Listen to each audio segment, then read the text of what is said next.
Desire of Ages, chapter 39, give ye them to eat. The multitude followed him until there were gathered about 5,000 men, besides women and children. Christ looked upon them, his heart was moved with compassion, because they were as sheep not having a shepherd. Interrupted and weary, he was not impatient, but welcomed them, teaching them the way of salvation and healing all who had need.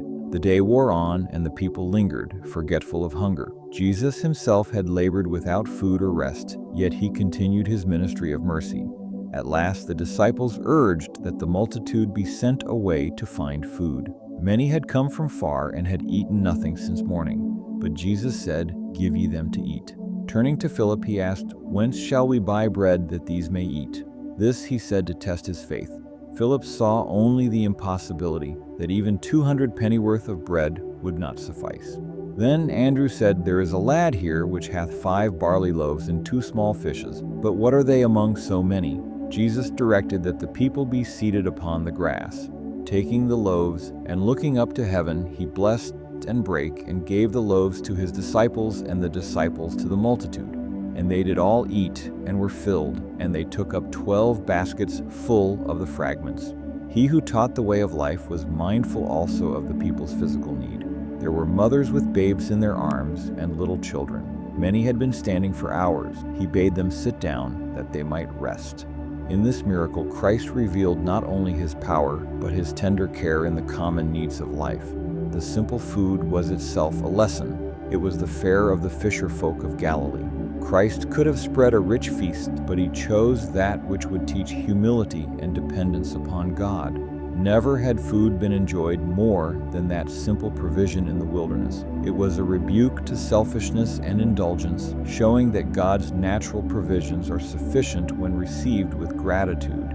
If men today lived simply and in harmony with nature's laws, as Adam and Eve did, there would be an abundant supply for all human needs. It is God who is every day feeding millions from earth's harvest fields. It is he who gives the increase, causing the seed to grow, first the blade, then the ear, after that the full corn in the ear. Yet men ascribe this to natural causes, forgetting the giver. After all were fed, Jesus said, "Gather up the fragments that remain, that nothing be lost." This taught that nothing is to be wasted. We are to neglect nothing that can benefit others.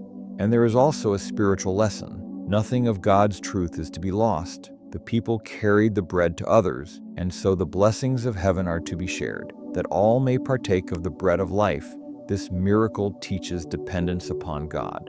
Christ had no visible means, yet he trusted in his Father. If we plan according to our own ideas, the Lord will leave us to our own mistakes.